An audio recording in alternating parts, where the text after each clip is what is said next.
Thank you for watching.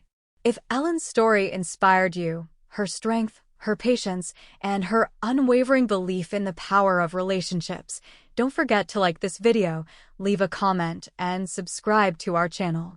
Every week, we share powerful stories of resilience, justice, and professional redemption, especially for those who've been overlooked or underestimated. By subscribing, you're joining a growing community that values loyalty, experience, and quiet strength. Have you faced a similar challenge in your career or life? Share your story in the comments. We'd love to hear from you. And if you know someone who needs a reminder that it's never too late to rise again, please share this video with them. Tap the bell icon to stay updated. Let's build a space where experience isn't forgotten, it's celebrated. Thank you again for being here. Your support means everything.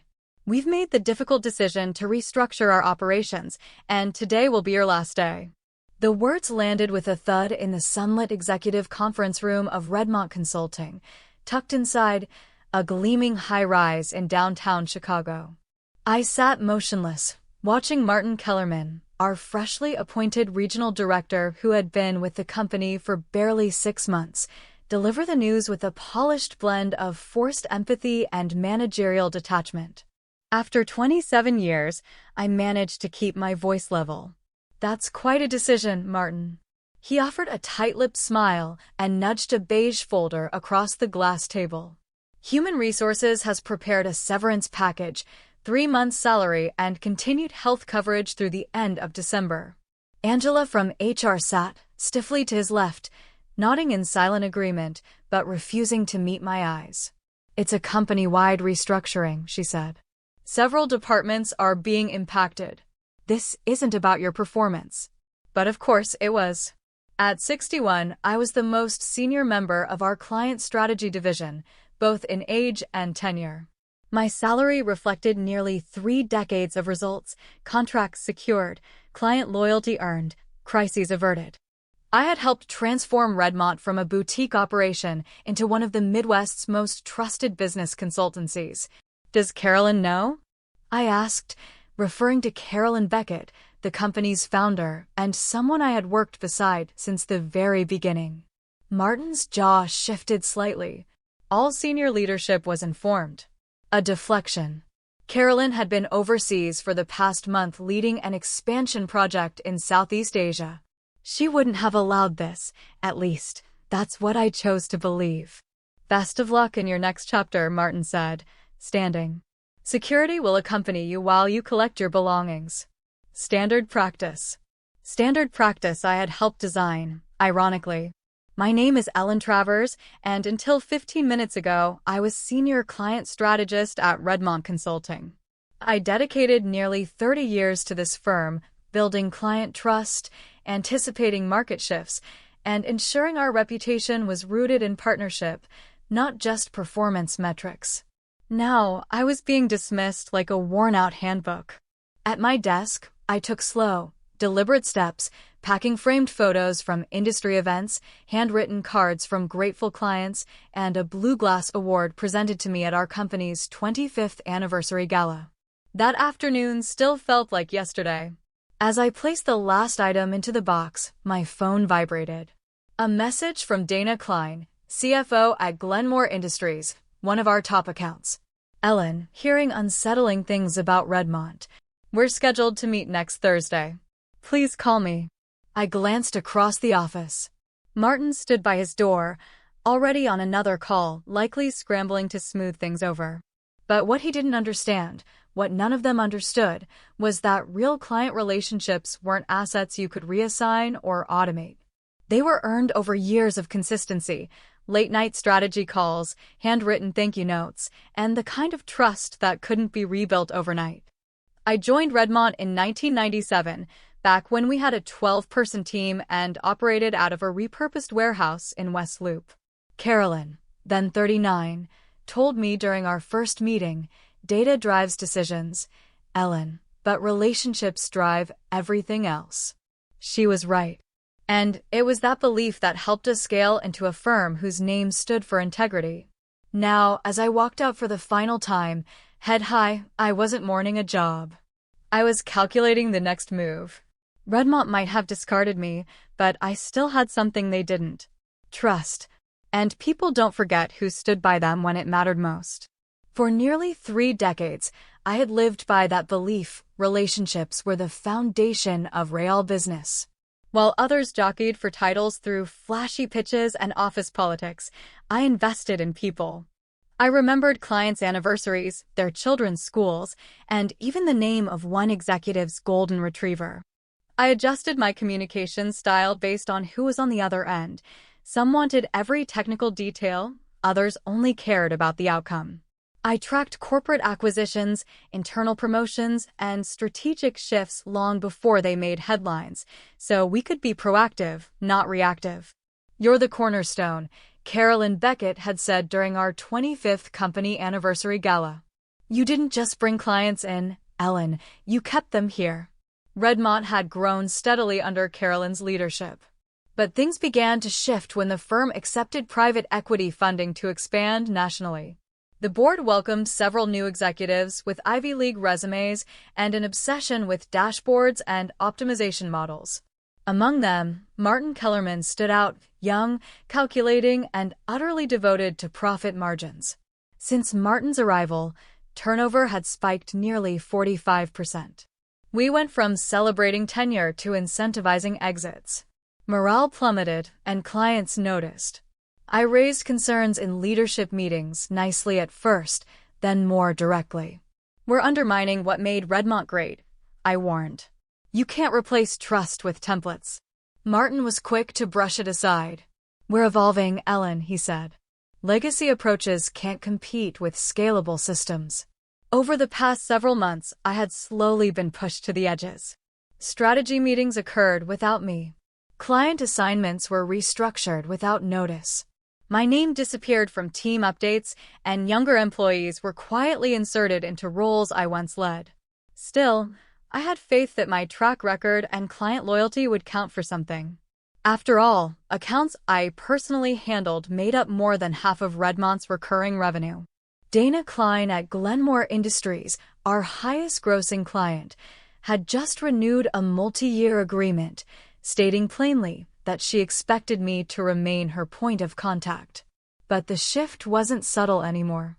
Just last week, I passed Martin's office and overheard a call: "We're streamlining senior staff. Their pension liabilities are massive over the next 5 years. Better to act now." I should have pieced it together. But after so many years, I made the mistake of thinking my loyalty was mutual. Being walked out like a security threat still stung, even 3 days later. Now I sat in my apartment, sifting through job boards while a pile of unopened texts blinked on my phone. My LinkedIn profile had exploded with activity, nothing like a sudden termination to make you momentarily popular.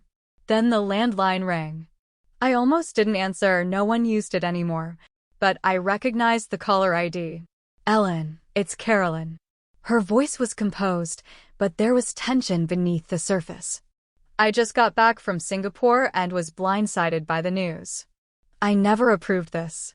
A flood of emotions surged: relief, anger, disappointment. "Well, it's done now," I said, trying to sound calm. Martin claimed the entire board was aligned. "I wasn't even in the country," she snapped. "They timed this while I was off-grid handling compliance negotiations. The board pushed it through behind my back." The silence stretched between us, heavy with what-ifs. "I'm not done yet," I finally said. "Good," she replied, "because I may need your help sooner than you think." "They pushed it through as an emergency measure," Carolyn explained, her tone tight. "Claimed it was necessary to meet quarterly expectations before our next investor briefing." After 27 years, Carolyn, I expected more than a 10-minute dismissal and a security escort. "You deserved far more than that," she admitted. "Let me fix this. I'll call it a miscommunication. A policy misstep. We'll bring you back." I closed my eyes. It's not that simple. Martin had made his opinion clear. He saw me as a burden. I'd heard him use the phrase retirement risk in a meeting once. He saw legacy employees not as assets, but as liabilities. The silence on the line stretched. You know what that means? I continued. Once leadership decides you're expendable, your influence disappears. You can't build trust in a room where you've been undermined. I'm sorry, Ellen. You were the foundation of our client relationships. I didn't argue. And now those connections are being managed by who? He hesitated. Dana Klein's account was moved to Brad Holloway. Glenmore's team is being handled by Tessa Roman. I almost laughed. Dana once referred to Brad as too rehearsed during a project debrief, and Tessa had a reputation for trying to close deals before fully understanding client needs. Good luck. The call ended quietly. I set the phone down just as it began to buzz with messages one after another. Dana had texted. Then Greg from Strategists Partners. Then Lily Thomas from Enviromax. All wondering if the news was true. I hadn't said a word publicly, but in industries like ours, word traveled fast. Clients lunched together, sat on advisory panels, and attended retreats at the same Aspen resorts. And they talked. Just then, the doorbell rang. A courier handed me a thick envelope. Inside, I found a letter from Catherine Goldstein, Chicago's most well-known executive recruiter. Attached was a handwritten note. Heard what happened at Redmont. Several firms are already asking about you. Let's talk over dinner. I smiled despite myself. The next morning, my phone rang at exactly 7:38 a.m. Tell me this is a joke, Dana Klein barked the moment I picked up. You're not actually gone, are you? I sighed, sipping my coffee. I am. Redmont is restructuring. They're imploding, she snapped. Tessa emailed me yesterday, introducing herself like we'd never met. That woman once tried to teach me my own workflow. I nearly walked out. I'm sure Redmont believes it's in the firm's best interest. Cut the PR script, Ellen. We've known each other too long. Just tell me where you're going. I don't know yet. Well, figure it out fast. Our renewal's in 58 days. I'd rather go with you than stay with whatever they're trying to become. Normally, I'd say something measured, reassure her, defend the firm. But today, I simply replied, I appreciate that, Dana. I'll get back to you before the end of the week. By sunset, I had heard from a dozen other clients, none of whom I'd reached out to. I didn't have to burn Redmont down. They were doing it all on their own. Catherine Goldstein chose a sleek spot in River North for our meeting. The kind of restaurant where the lighting is soft, the prices are high, and discretion is part of the service. She studied me carefully over tortoiseshell reading glasses, her tone cool but amused. You're the name on everyone's lips this week, she said after placing her order. Martin Kellerman just handed your competitors a gift. I gave a neutral shrug. Depends on who you ask. She chuckled. That's exactly why you're so in demand, grace under pressure. Sliding a folder toward me, she continued, 3 firms want sit-downs. 2 are crafting new leadership roles just to get you and your client base on board. I flipped through the documents, catching sight of the salary ranges. I blinked. Some offers were nearly double what I had earned at Redmont. They're not just buying your experience, Catherine said, watching me. They're paying for your network, your credibility, the trust you've built. The irony wasn't lost on me. Declared a liability at Redmont, I was suddenly the most valuable asset in the market. I wondered if Martin had factored this outcome into his spreadsheets. The following morning, Carolyn called again. I need to speak with you. Can we meet? Her voice was tense. I'm not sure that's appropriate. Then at least lunch. 12:30 at Hudson House. Please, Ellen. You need to hear this. Curiosity won out. At exactly 12:30, I stepped into the upscale bistro and spotted her at a corner table, posture rigid, face drawn. Thank you for coming, she said, exhaling like she hadn't breathed all morning. I've been trying to repair the damage, but Martin's dug in. He's convinced the board this was all part of a strategic evolution. And how's that evolution working out? I asked, folding my hands calmly. Her lips pressed together. Dana Klein has demanded a full leadership review. Strategists is reevaluating its contract. Enviromax walked last night. I took a sip of sparkling water, waiting. I want to create a new executive role, she continued. Chief Client Officer, reporting directly to me. Full autonomy, revised compensation, and no involvement from Martin. I need someone who can stabilize the ship. It sounded ideal last week. But something felt off. I studied her face. Behind the concern was something deeper. Desperation. What aren't you saying? Carolyn hesitated. Then, quietly, Martin's been positioning for a leadership coup. Building support with our newest partners. If we lose more key clients, he'll force a vote to remove me. There it was. I wasn't her solution, I was her safeguard. A last-minute life raft. I'm sorry, Carolyn, I said evenly. I've already lined up other meetings. You understand, it's not personal. The look on her face, as I used the same excuse Redmont had given me, almost made the whole ordeal worthwhile. Almost. In the days that followed, I met with each of the 3 firms Catherine had mentioned. The pattern was predictable: warm introductions, strategic flattery, and indirect inquiries about who might follow me.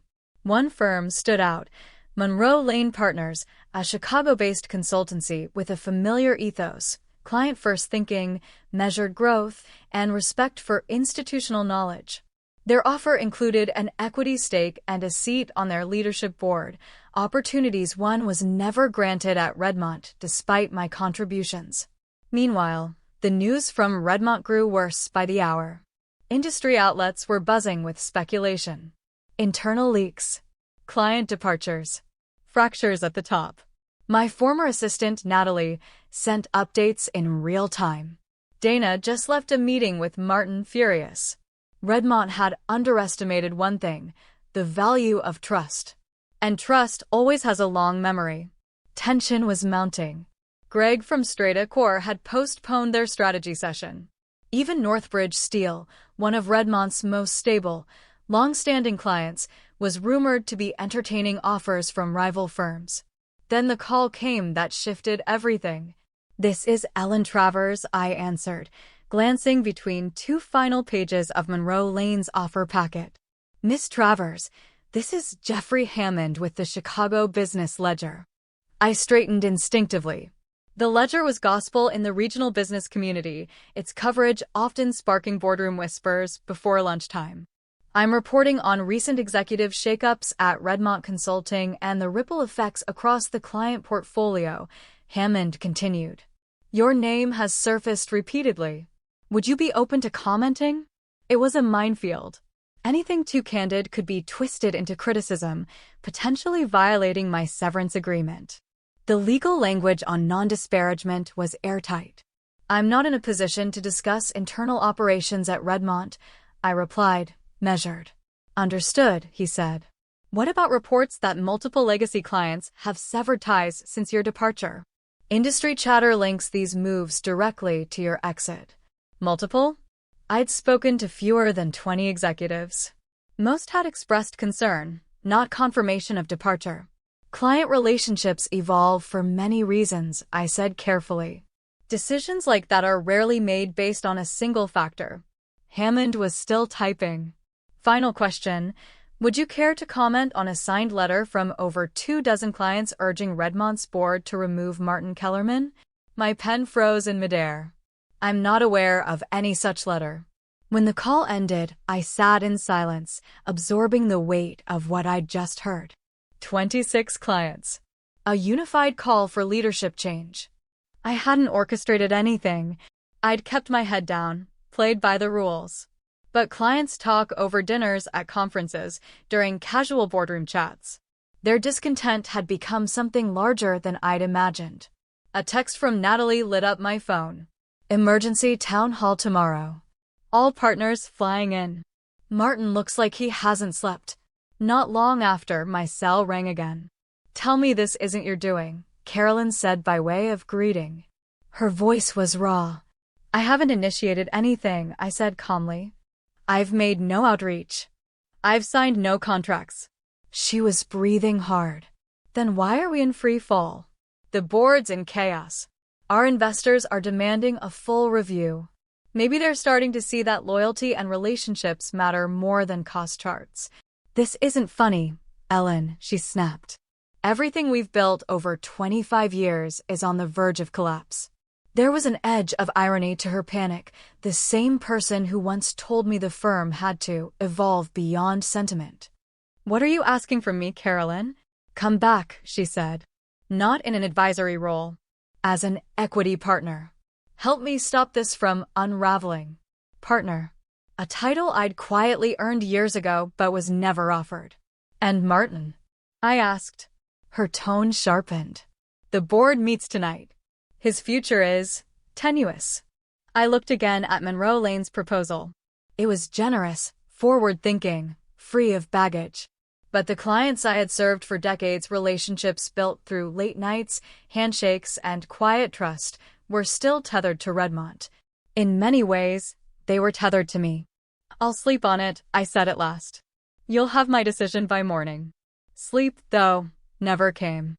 I paced the apartment in soft socks, watching the downtown skyline fade from dusk to dawn, wondering if returning would mean reclaiming what I'd built or reopening wounds best left closed.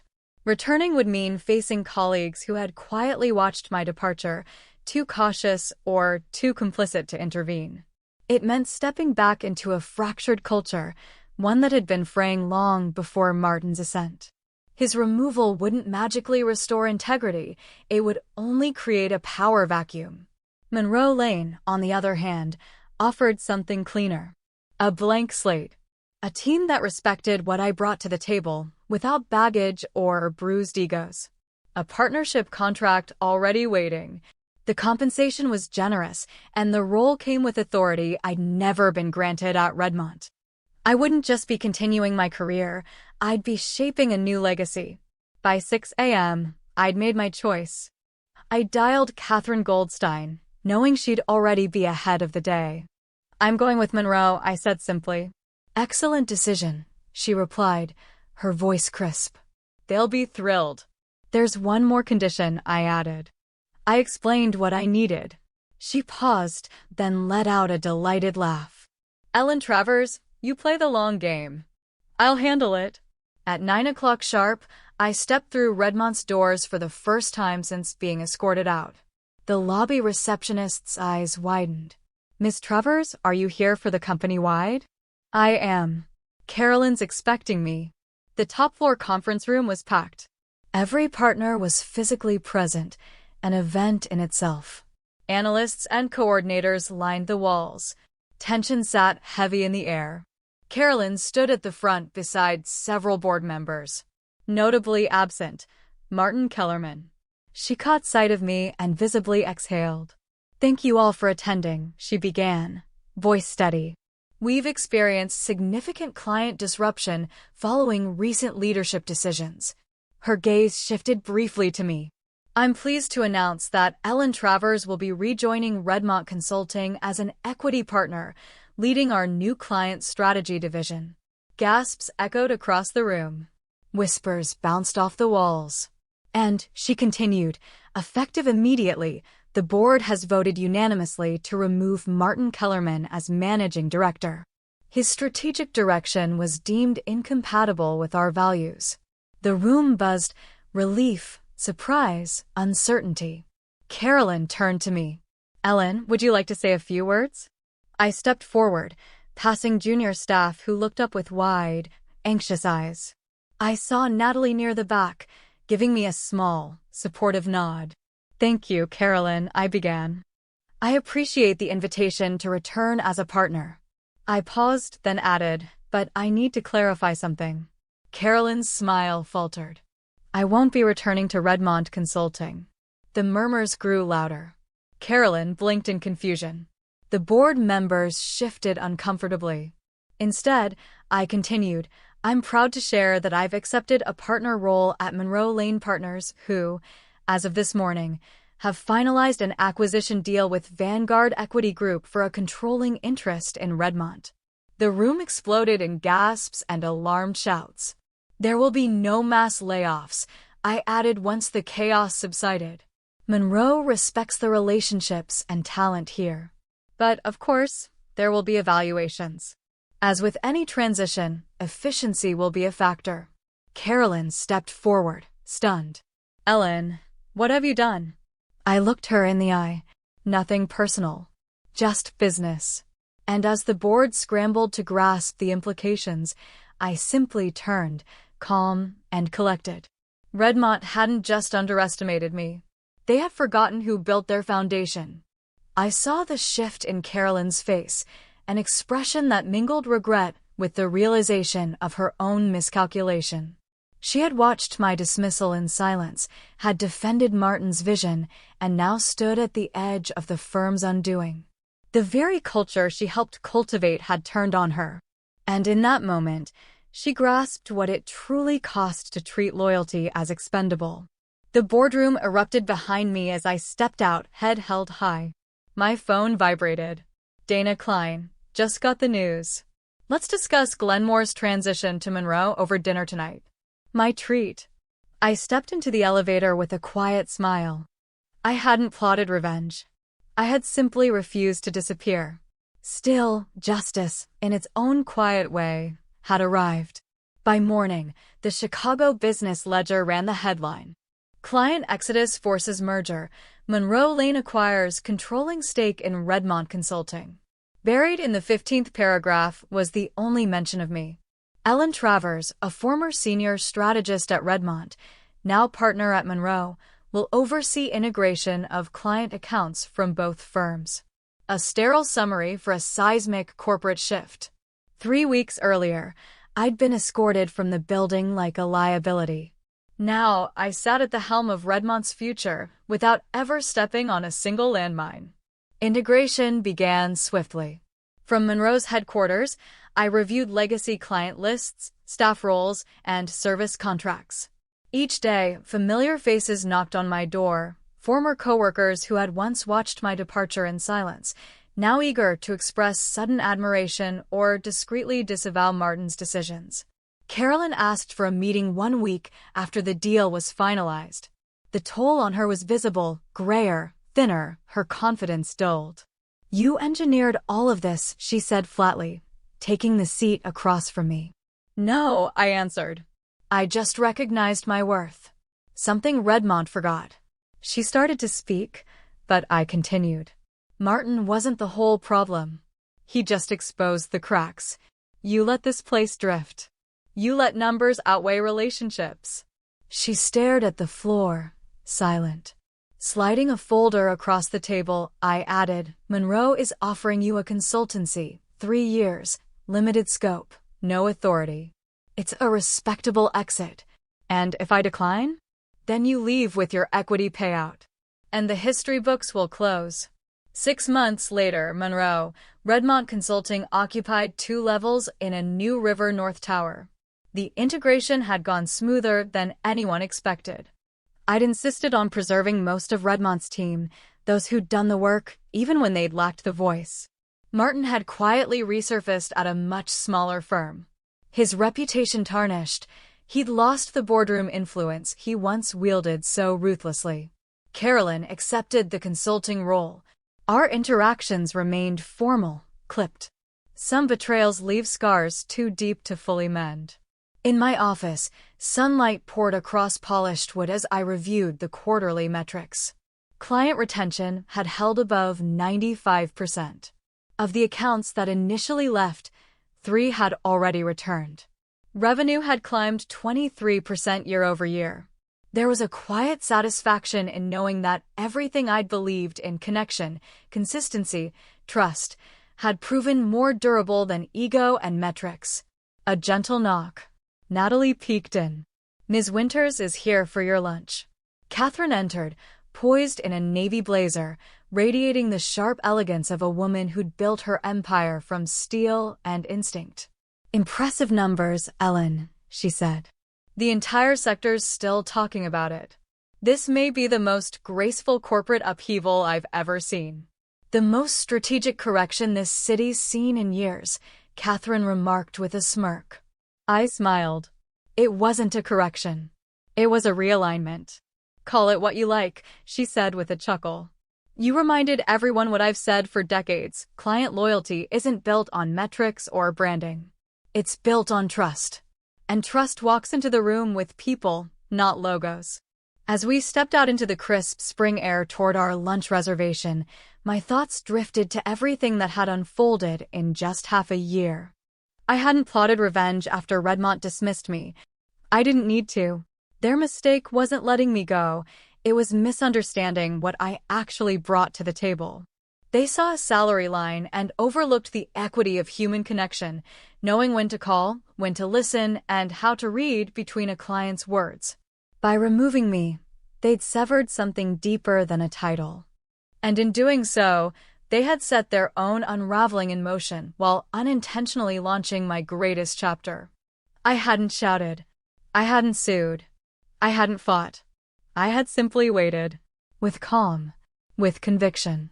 With the quiet assurance that relationships, once earned, don't disappear. They endure. Sometimes justice doesn't arrive in thunderclaps. Sometimes it enters like a whisper, firm, steady, and earned over time. And when it does, it doesn't just restore what was lost. It redefines what was possible all along.